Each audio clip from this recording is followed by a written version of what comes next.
오늘 같이 보실 하나님의 말씀은 시편 66편 1절에서 12절까지입니다. 시편 66편 1절부터 12절 구약성경 시편을 가지고 같이 말씀을 나누도록 하겠습니다. 제가 봉독해 드리겠습니다. 시편 66편 1절부터입니다. 온 땅이여 하나님께 즐거운 소리를 낼지어다. 그의 이름의 영광을 찬양하고 영화롭게 찬송할지어다. 하나님께 아뢰기를 주의 일이 어찌 그리 어미하신지요. 주의 큰 권능으로 말미암아 주의 원수가 주께 복종할 것이며 온 땅이 주께 경배하고 주를 노래하며 주의 이름을 노래하리이다 할지어다. 셀라. 와서 하나님께서 행하신 것을 보라. 사람의 아들들에게 행하심이 어미하시도다.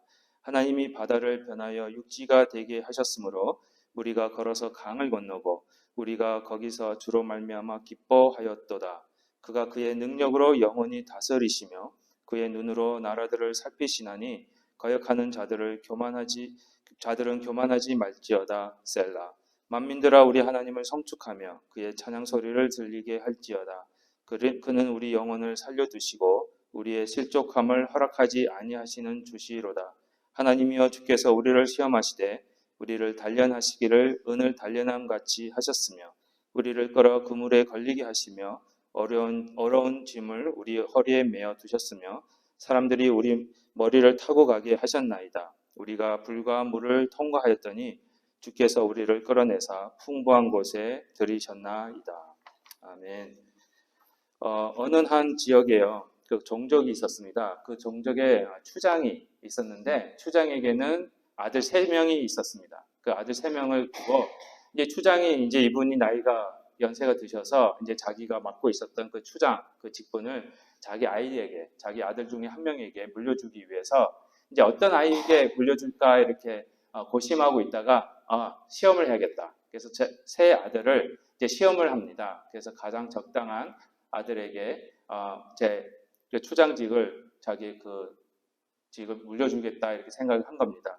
아마 이 추장 되시는 분이 조금 그래도 현대식인 것 같아요. 아들에게 무조건 주지를 않고 새 아들에게 다 기회를 주는 거 보면은 조금 이렇게 열리신 현대적인 이제 추장이신 것 같은데 하여튼 그 새 아들을 데리고 사냥을 떠났습니다. 그 사냥을 이제 딱 활을 들고는 사냥을 하러 가는데 큰 나무를 만나게 됐습니다. 한참 가다가 큰 나무가 있는데 그 맨 꼭대기에 큰 독수리가 딱 앉아 있는 거예요. 그랬을 때 추장이 아버지가 큰 아들에게 아니면 다른 아들들에게 물어봅니다. 너희들은 지금 앞에 놓이는 것이 무엇이 보이느냐 이렇게 물어봤습니다. 그랬을 때 장남이 큰 나무가 보입니다 이렇게 얘기를 했어요. 그때 추장이 하면서 둘째 아들에게 물어봅니다. 너는 앞에 무엇을 보느냐 그랬을 때 둘째 아들도 큰 나무가 있고요. 그 위에 큰 독수리가 앉아있는 것을 보고 있습니다. 이렇게 얘기를 했습니다. 그랬을 때에 첫째와 둘째 대답을 들은 추장이 아버지가 조금 실망을 하기 시작합니다. 그리고는 막내에게 너는 뭘 보느냐 그랬을 때 그 막내가 하는 말이 그 독수리가 보입니다. 그리고 독수리의 두 날개 사이에 있는 가슴이 심장이 보입니다. 그렇게 말을 한 겁니다. 그랬을 때 아버지가 그래 그러면 그 활로 그 독수리의 심장을 맞춰라 해가지고 막내가 활을 쏘아서 그 독수리를 잡는 그런 일이 있었습니다. 그러면서 그 추장이 아버지가 그 막내에게 추장직을 물려주었습니다. 왜 그랬을까요? 추장은요 새 아들을 통해서 어떤 목적을 가지고 어떤 목표를 보고 나아가는지를 발견하기를 원했습니다. 그랬을 때 바른 목적을 가지고 바른 목표를 본 아들에게 자기의 추장직을 내려주기를 원했던 것입니다. 분명히 저희가 처음 말씀드렸을 때에 어떤 목적으로 그 아버지와 그 새 아들은 길을 떠나게 됐습니까? 사냥입니다. 사냥이라는 목적을 가지고 갔습니다. 그러면 그 목적이 있었으면 어떤 목표물을 봐야 됩니까? 그렇죠. 사냥감을 봐야 되는 거예요. 그런데 첫째와 둘째는 뭘 본 겁니까? 쓸데없는 걸 본 거예요. 첫째 아들은 나무만 봤고요. 둘째 아들은 나무 위에 앉아있는 독수리를 봤는데 사냥감으로 본 게 아니라 그냥 멋있는 한 편의 그림으로만 본 겁니다. 그런데 막내만이 그걸 사냥감으로 본 거예요. 내 아이 목적이 사냥을 하러 나왔기 때문에 진정한 사냥감인 이 독수리, 그리고 독수리의 심장을 맞춰야겠다라는 그 목표가 있기 때문에 심장을, 독수리 두 날개, 큰 날개 사이에 있는 가슴, 그 가슴 속에 있는 심장을 바라보게 된 것입니다.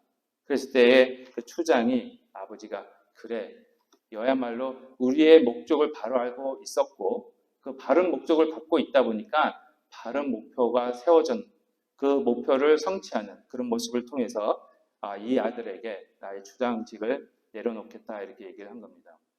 오늘 시편 66편이 저희들에게 바른 목적과 바른 목표를 보게 하고 계십니다. 하나님께서 이 땅에 저희들을 보내주실 때에는 모든 목적이 있습니다.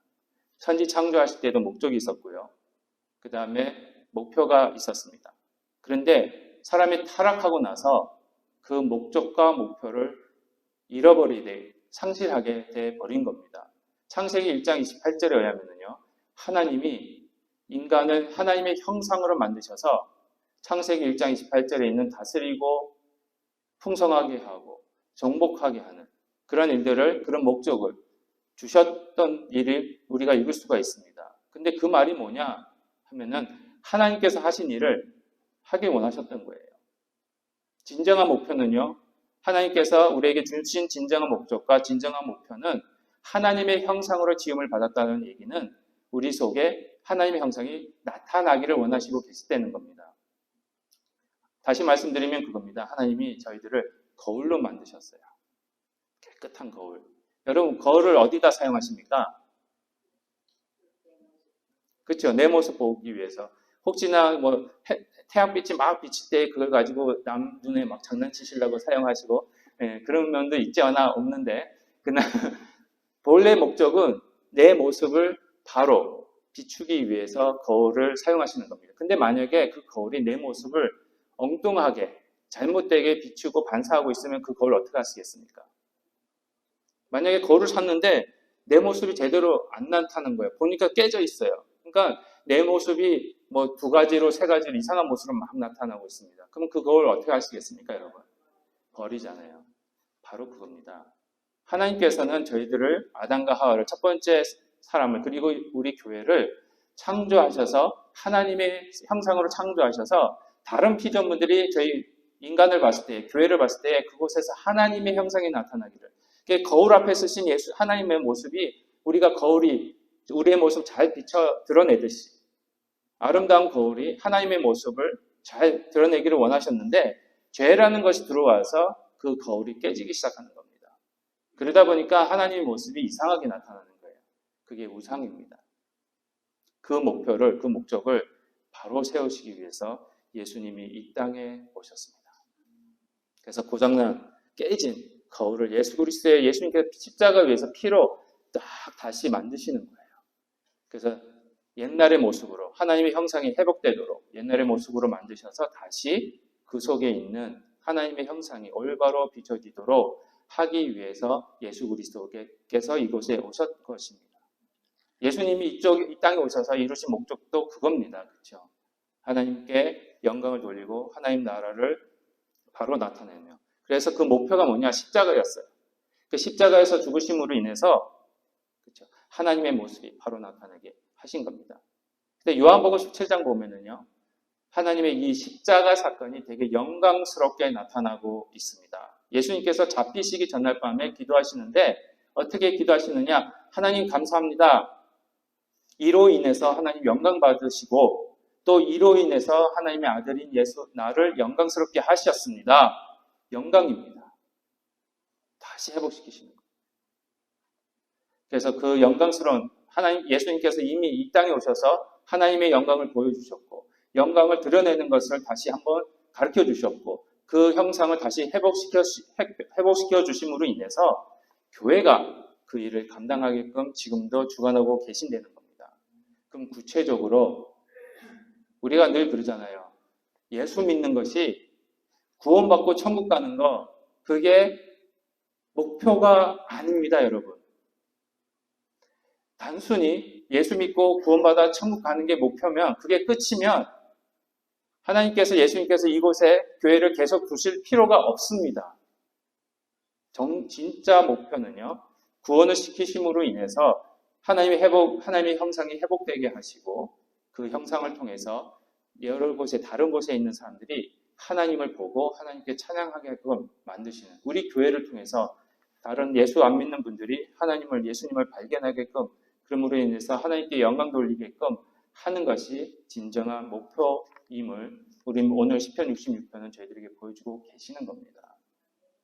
구원은요, 그 목표를 이루시기 위해서 여러분들을 구원시켜 주신 겁니다. 오늘 솔직히 시편 66편 말씀이 두 가지로 나누고 있습니다. 첫 번째가 있고 두 번째가 있는데 첫 번째를 준비하다 보니까 내용이 너무 많아져서 오늘 이 30분만으로 첫 번째, 두 번째 다 못하겠더라고요. 그래서 오늘은 첫 번째만 하고요. 다음 주에 두 번째 거를 같이 나누도록 하겠습니다. 너무 중요한 말씀 하나님께서 계속 주시는 거예요. 그래서 오늘 시편 66편을 가지고 과연 그러면 구원받은 자로서 예수 그리스도를 구세주로 영접한 자로서 교회로서 하나님께 영광을 돌리는 것이 최고의 목적임을 우리가 알고 있습니다. 그 목적을 가져야 우리의 삶의 목표가 올바로 세워질 수가 있습니다. 그래서 여러분들 혹시 들어보셨지만 웨스트민스터 서열의 문답이라는 게 있는데 웨스트민스터 서열의 문답 첫 번째 질문이 그겁니다. 사람이 제일 되는 목적이 뭡니까? 그랬을 때의 답이 하나님을 영원토록 영광 돌리고 하나님께 영광 돌리고 그를 영원토록 즐거워하는 것입니다. 그렇게 답을 하면서 예수 믿는 사람이 최고의 목표가 하나님께 영광 돌려야 됨을 가르쳐주고 계십니다.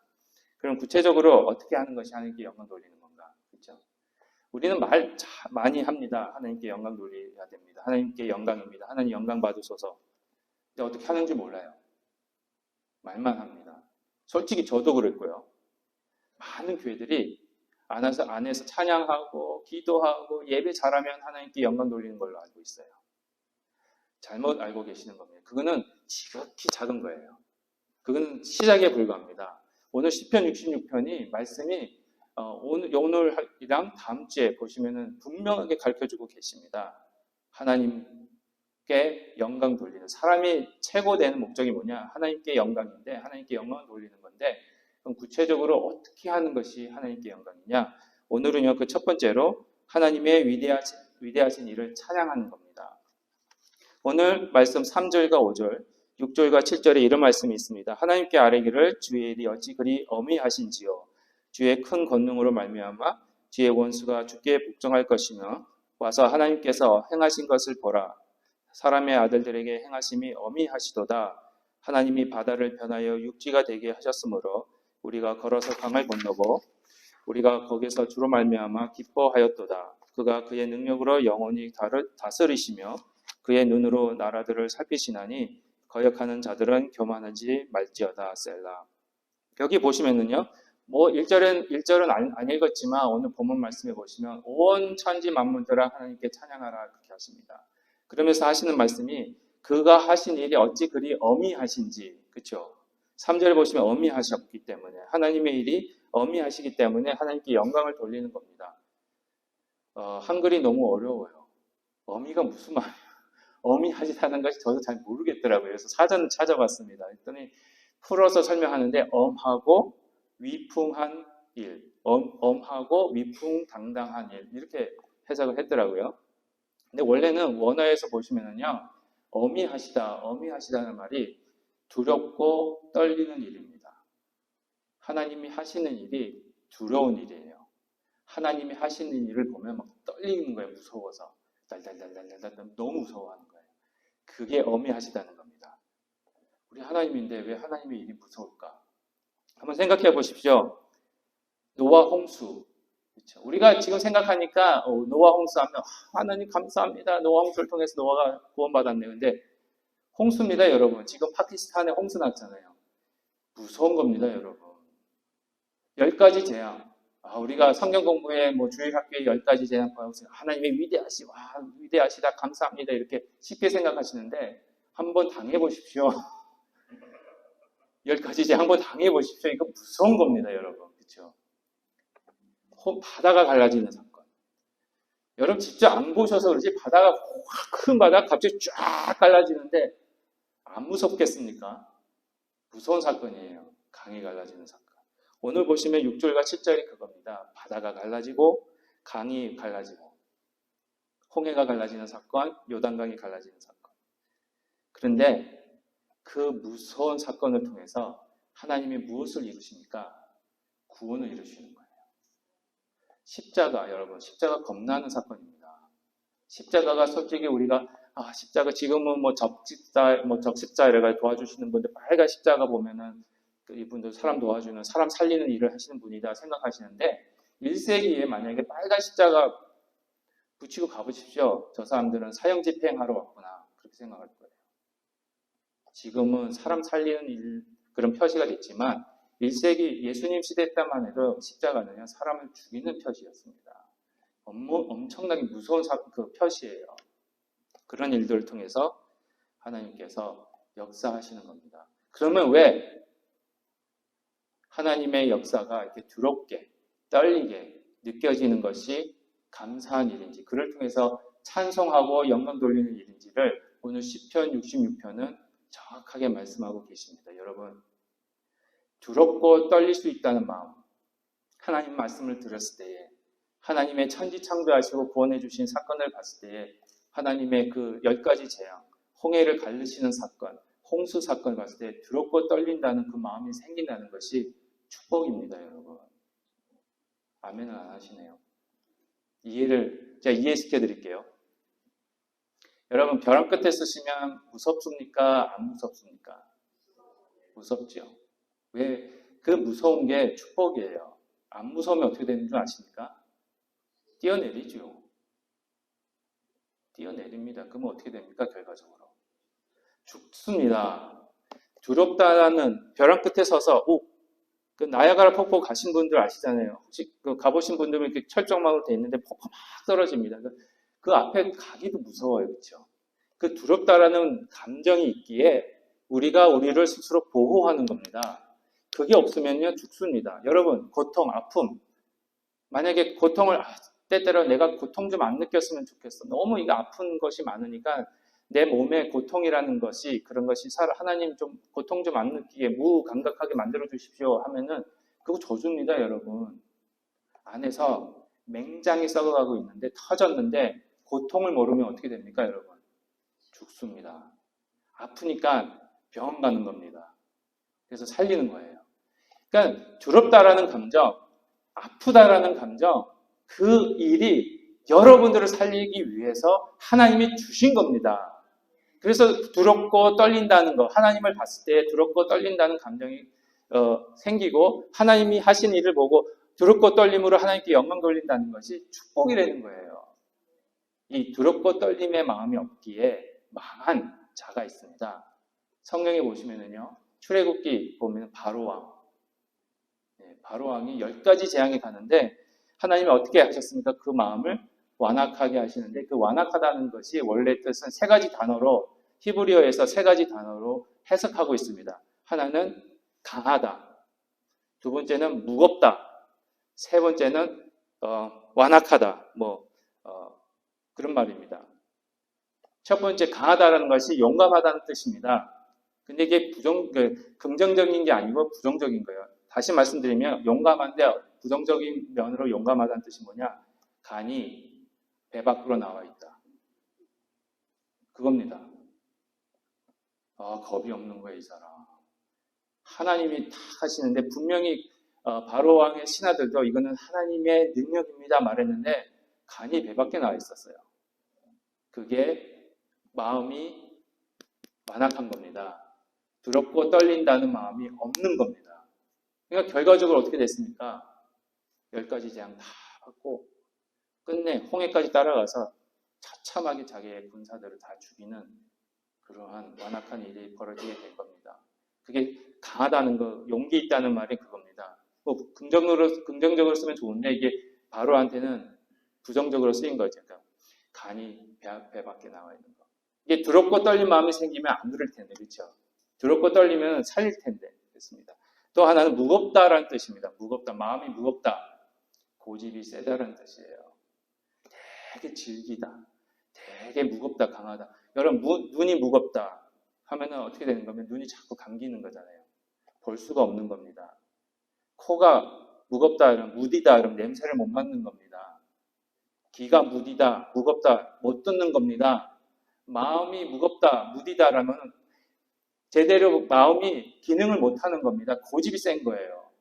와, 바로처럼 고집 센 사람 세상에 없을 겁니다. 여기까지 재앙 다 지나가도록 고집을 그래 피웁니다. 여러분, 우리 한국에 이런 속담이 있습니다. 그렇죠? 사공이 많으면 배가 어디로 가죠? 산으로 갑니다. 배는 어디로 가야 됩니까? 원래는 바다로. 사공이 많다는 말은 뭡니까? 주장하는 사람이 많다는 거예요. 고집 센 사람이 많다는 거예요. 그러면은 제대로 기능을 못 합니다. 그게는. 그렇죠? 그러니까 두렵고 떨린다는 거는요. 자기의 고집을 내려놓는 겁니다.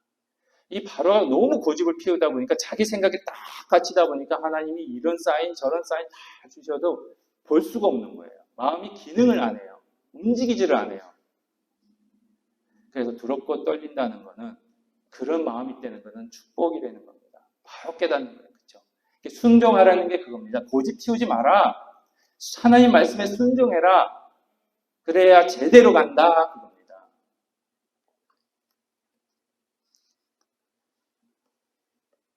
그랬을 때에 하나님의 그 복음이 들어갔을 때 두렵고 떨린 마음이 생기면 어떻게 되는 줄 아십니까? 두렵고 떨린 마음이 있으면은 고집 피우던 마음이 녹아내립니다. 그래서 오늘 보시면은 여호수아 2장 9절에서 11절에 이런 말씀이 있습니다. 말하되 여호와께서 이 땅을 너에게 주신 줄 내가 아노라. 우리가 너희를 심히 두려워하고 이 땅 주민들이 다 너희 앞에서 어떻게 해요? 간담이 녹나니 이는 너희가 애굽에서 나올 때에 여호와께서 너희 앞에서 홍해일을 마르게 하신 일과 너희가 요단 저편에 있는 아모리 사람의 두 왕 시온과 오게게 행한 일 곧 그들을 전멸시킨 일을 우리가 들었음이니라. 우리가 듣자 곧 마음이 어떻게 해요? 녹았고 너희로 말미암아 사람이 정신을 잃었나니 너희의 하나님 여호와는 위로는 하늘에서도 아래로는 땅에서도 하나님이시니라. 이것이 여호수아 2장의 라합이 여리고성의 기생인 라합이 고백한 신앙 고백입니다. 하나님의 홍해 가르치는 이 사건, 또 아모리 사람의 두 왕을 멸망시킨 사건을 거기까지 소문이 나버린 거예요. 복음이 전파된 겁니다. 한마디로. 그랬을 때에 여리고 사람들이 두렵고 떨리는 마음이 생겨버리는 거예요. 두렵고 떨리니까 어떻게 마음이 녹아내리기 시작합니다. 단단하던 마음이 얼음과 같이 차고 단단하던 마음이 녹기 시작합니다. 그러니까 고집 피울 수가 없는 거예요. 그러니까 라합이 그 녹았기 때문에 마음이 녹았기 때문에 하나님을 영접하기 시작합니다. 그게 축복이에요. 또 마음이 여러분 두렵고 떨리면 마음이 어떻게 됩니까? 마음이 약해집니다. 그렇죠? 마가복음 4장 41절에 보시면 이런 말씀이 있습니다. 그들이 심히 두려워하여 서로 말하되 그가 누구이기에 바람과 바다도 순종하는가 하였더라. 제자들이요 살아보려고 막 해다가 도무지 안 되니까 예수님을 깨웁니다. 그래서 예수님이 다 평정하셔요. 그렇죠? 놀라운 일, 두렵고 떨린 일을 행하십니다. 그랬을 때에 제자들이 마음이 약해지기 시작하는 거예요. 이분이 누구시길래? 마음이 약해지면은 간이 배 밖으로 나왔던 간이 다시 들어갑니다. 간이 콩하면해지잖아요. 반대의 말, 그렇죠? 뭘 모르고 마음이 막 두렵고 떨리는 게 없으면은 용기가 생기면 간이 밖으로 나왔던 간이 조그매지면서 무섭고 떨리는 게 생기면 간이 콩한만해지면서 안으로 들어갑니다. 그러면 약해지면 어떻게 됩니까? 누군가 나보다 강한 자를 찾게 됩니다. 의지하게 됩니다. 그래서 예수님을 의지할 수밖에 없는 겁니다. 내가 죄인이 매일매일 죄인이라는 거. 그게 내가 매일매일 약하다는 소리입니다. 그렇기 때문에 예수님이 필요한 거죠. 우리는 예수님이 필요한 것밖에 없습니다. 그리고 마음이 약해지면, 두렵고 떨리는 마음이 생기면 어떻게 되는 줄 아십니까? 마음이 이제 제대로 기능하기 시작합니다. 그러면서 고집 피우는 것이 아니라 하나님의 말씀에 하나님을 경외하기 시작하고 존경하기 시작하고 특별히 겸손해지게 됩니다. 오늘 누가복음 8장 35절에서 37절에 이런 말씀이 있습니다. 사람들이 그 이루어진 일을 보러 나와서 예수께 이르러 귀신 나간 사람이 옷을 입고 정신이 온전하여 예수의 발치에 앉아 있는 것을 보고 두려워하거늘 귀신 들렸던 자가 어떻게 구원받았는지를 본 자들이 그들에게 이르되 거라사인의 땅 금방 모든 백성이 크게 두려워하여 예수께 떠나가시기를 구하더라. 예수께서 배에 돌아가실세. 이 거라사인의 귀신, 그 지방에 귀신 들린 자를 귀신을 내쫓아 주신 사건은 놀라운 사건이잖아요. 근데 이 마을 사람들이 보고는 두려워하기 시작합니다. 그러다 보니까 이제 나중에 여기서는 예수님을 떠나가게 하지만 나중에 예수님이 거라사인 지방 다시 가십니다. 다시 가셨을 때에 많은 사람들이 모여서 예수님을 영접하기 시작합니다. 다시 오세요, 예수님. 나중에 이제 복음서 보면 그렇습니다. 왜냐? 이미 그 마음이 준비되어 있기 때문에 예수님이 다시 오셨을 때 예수님의 복음을 받아들이기 시작하는 거예요. 두렵고 떨림이 없으면 복음을 받아들일 수가 없습니다.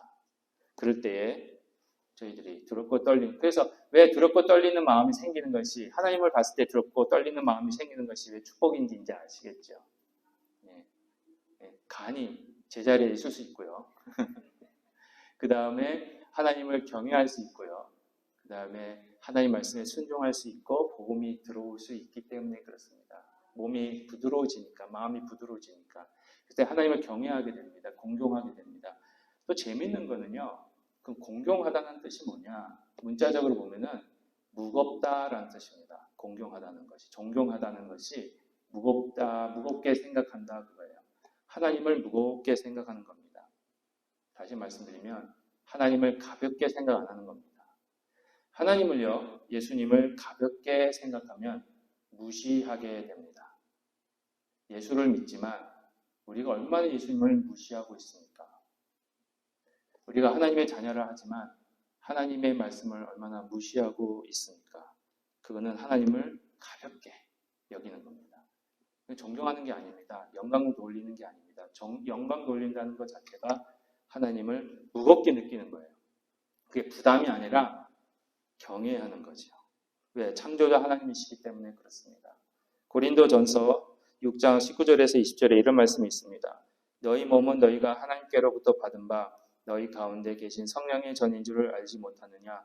너희는 너희 자신의 것이 아니라 값으로 산 것이 되었으니 그런즉 너희 몸으로 하나님께 영광을 돌리라. 하나님이 여러분들 사신 겁니다. 예수님의 피로 여러분을 사신 겁니다. 처음에는요, 여러분을 창조하신 창조자이심으로 여러분들의 주인은 하나님이심이 마땅합니다. 근데 죄로 인해서 저희들이 떠났습니다. 떠난 것을 예수 그리스도를 통해서 다시 회복시키셔서 하나님의 자녀로 만드시면서 다시 하나님의 소유로 만드신 거예요. 여러분들을 하나님의 창조자로, 우리가 나의 주인이, 나의 창조자가 하나님이시며 예수님이심을 인정하는 것이, 그래서 그분을 가볍게 무시하는 것이 아니라 나의 창조자이시기 때문에 되게 공경하게 되고 존경하는 것. 그랬을 때 그 삶이, 여러분 삶이 보입니다. 예수님을 무시하고 계시는지 존경하고 계시는지 말이나 행위나 산속에서 나타납니다. 똑같잖아요. 나도 모르게 어떤 A라는 사람이 있고 B라는 사람이 있는데 A라는 사람은 존경을 합니다. 되게 이 사람은 되게 존경하고 건강하고 B라는 사람은 무시한다고 생각해 보십시다. 무시 안 한다고 생각하지만 내 마음속에도 나도 모르게 이 사람은 조금 약간 가볍게 여기는 사람이 있습니다. 그렇죠? 근데 그분들이 왔을 때에 행위가 어떻게 됩니까? 누구 소리에 더 귀가 가게 됩니까? 솔직히 존경하는 사람이거든요. 내가 가볍게 여기는 사람은 말 듣지 않습니다. 왜냐하면 그 사람 말보다는 내 말이, 내 생각이 더 옳다고 생각하기 때문에. 똑같습니다. 우리가 하나님 말씀에 귀를 기울일 때 하나님이 영광을 받으십니다. 다음 빌립보서 2장 11절에서 13절에 이런 말씀이 있습니다. 모든 입으로 예수 그리스도를 주라 시인하여 하나님 아버지께 영광을 돌리게 하셨느니라. 그러므로 나의 사랑하는 자들아, 너희가 나 있을 때뿐 아니라 더욱 지금 나 없을 때에도 항상 복종하여 두렵고 떨림으로 너희 구원을 이루라. 너희 안에서 행하시는 이는 하나님이시니 자기의 기쁘신 뜻을 위하여 너희에게 소원을 두고 행하게 하시나니. 여기도 두렵고 떨림으로 나오잖아요. 그렇죠? 그 두렵고 떨린다는 마음이 오늘 어미하시다. 시편의 66편 두렵고 떨린다는 말과 상통이 됩니다. 연결이 됩니다. 우리가 예수 그리스도로 인해서 구원을 받았습니다. 예수 그리스도를 여러분 뭐라고 부르십니까? 오늘 빌립보서 2장 11절을 보시면 예수님을 주라 부릅니다. 주님, 주님 부르십니다. 주님이 무슨 뜻입니까? 근데 말은 주님으로 부르는데 꼭 하인같이 취급을 해요. 주님이 하인이라는 뜻입니까? 아니 무슨 뜻입니까? 주인입니다. 예수님을 주님으로 고백하는 자는 하나님께 영광을 돌린다. 이렇게 말씀을 하시는데 그 말씀이 뭐냐? 예수님을 주님으로 고백하는 자는 예수님을 주인으로 섬기는 자들입니다. 예수님을 주인으로 섬기는 자들은요, 말씀 때문에 나의 삶이 하고 싶은 거 못할 때도 있고, 하기 싫은 거 해야 할 때도 있습니다. 벌써 30분이 됐네요. 오늘 제가 이거 다 설교 준비했을 때, 오늘 이거 30분에 끝낸다. 했는데, 조금 남았는데, 하겠습니다. 두 번째 것까지 했으면 큰일 날 뻔했어요. 그렇죠? 1시간 할 뻔했어. 큰일 날 뻔했어. 한국의 분당 우리 교회에 이찬수 목사님 다 아시죠? 이찬수 목사님 설교도 그렇고 여러분들 많이 들으실 거예요. 그리고 또 선악목자교회 유기성 목사님 또 많이 설교 들으시는 분들 계시고 그런데 너무너무 은혜스럽고 제가 존경하는, 개인적으로 알지는 못합니다. 여러분 오해는 마시고요. 그냥 했는데 이찬수 목사님 설교를 듣다가 이런 예화를 하시더라고요. 이찬수 목사님이. 그래서 오늘 설교에 그 이찬수 목사님이 말씀하신 거 사용하면 좋겠다. 그래가지고 제가 좀 따왔습니다. 목사님한테는 연락을 못 드렸습니다. 제가 목사님 말씀 좀 허락 좀 사용하겠습니다. 이렇게 말씀을 못했습니다. 이거 학교에서는 이거 표절이기 때문에. 근데 분명히 말씀드립니다. 제가 거기서 가지고 온 겁니다. 그렇죠? 제 말이 아닙니다. 이찬수 목사님이 하시는 말씀. 그러니까 당신 지금은 아드님이 군대를 제대를 해서 이제 나이가 들었는데 6학년 때 일입니다. 근데 6학년 때 일에 주일날 저녁에 이제 윤현주의 학교 교사님 선생님이 담임 선생님이 우리 영화 보러 가자 데려가서 다 영화 보러 데려가는데 목사님 아드님이 가도 되냐고 물어봤어요. 그러니까 목사님이 안 된다 그런 거예요. 왜? 우리는 목사이기 때문에 주일날 영화 보고 이분이 합동충이니까 좀 보수적이신 것 같아요. 그래서 안 되고 주일날 온전히 지켜야 된다 그러니까 얘가 화가 난 거예요. 이게 상처가 된 거예요. 그래서 군대를 제대하고 같이 근래에 모여서 그 설교하실 때요. 근래에 모여서 얘기를 했는데 그 얘기를 하더래요. 그러면서 이찬수 목사의 아들로 사는 게, 이찬수 목사의 딸로 사는 게 얼마나 힘든지 아냐고 아빠는 막 해대더래요. 그래서 제가 아니고요. 이찬수 목사님이 하시는 말씀이, 너희가 이찬수 목사의 아들로, 이찬수 목사의 딸로 사는 게 그렇게 힘들면 나는 이찬수 목사로 사는 게 얼마나 힘들겠냐? 그랬대요. 이게 농담인데, 그러면서 너희들처럼 나도 목사이기 때문에 분당 우리 교회 엄청나게 크잖아요. 많은 성도들이 보고 있으니까 하고 싶은 거 못하고, 하고 싶은 말 못하고, 하기 싫어도 해야 되고, 하기 싫은 말도 해야 되고, 그렇게 살았다는 거예요. 그러면서 얘기를 끝내고 목사님 하시는 말씀이, 다음날 아침에 새벽 기도를 마치고 가만히 묵상하는데 너무 감사하더래요. 그게. 왜냐?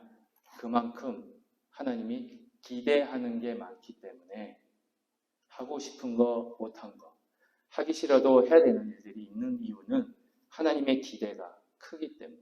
또 성도님들이 얼마나 이찬수 목사님 바라보고 기대하겠습니까? 나는 못해도 우리 목사님은 그렇게 살기를 원하고 있는 게 성도 아니겠습니까? 다시요. 이해를 못하신 것 같아요. 이해를 못하신 것 같아요. 다시 제 말이 아닙니다. 저희 교인들이, 성도님들이 그렇게 하는 거 아닙니다. 오해하지 마시고, 이찬수 목사님 분당 우리 교회에 성도님들이 당신들은 그렇게 못해도 목사님 보면서 내가 바라보던 성경적인 삶을 우리 목사님이 살아줬으면 좋겠다 하면서 대리 만족을 느끼는 거예요. 그러니까 목사님이 그걸 하시는 거예요. 그러니까 기대가 그만큼 크다는 거. 그러니까 여기서 포인트는 기대를 받는 만큼 해야 할 일과 하지 말아야 할 일들이 정해져 있다는 걸 말씀하시는 거예요. 근데 그게 감사되는 거예요. 왜? 여러분 한번 생각해 보십시오. 어느 부자가, 죄송합니다. 계속 시간이 갔는데 너무 조금만 더 해도 되죠. 여러분 보시면 부자가 집이 있었는데 불이 막 타는데 여러분 다 아시는 말씀이잖아요. 거지 아버지와 아들이 다 그 불타는 집을 보면서 거지 아버지가 아들에게 아들아 너는 이렇게 거지 아버지 둥을 감사해야 된다. 왜? 저렇게 불탈 집이 없으니까. 그랬대요. 여러분 거기 동의하십니까? 저는 불 타더라도 큰 집이 있었으면 좋겠어. 부자였으면 좋겠어. 왜냐하면 부자는요 그 집이 타도 또 짓습니다. 근데 거지는요 처음부터 없습니다. 나중에 뭐 집을 지을 그 능력도 없습니다. 그렇죠? 부자기 때문에 그런 고통이 있을 수 있는 겁니다.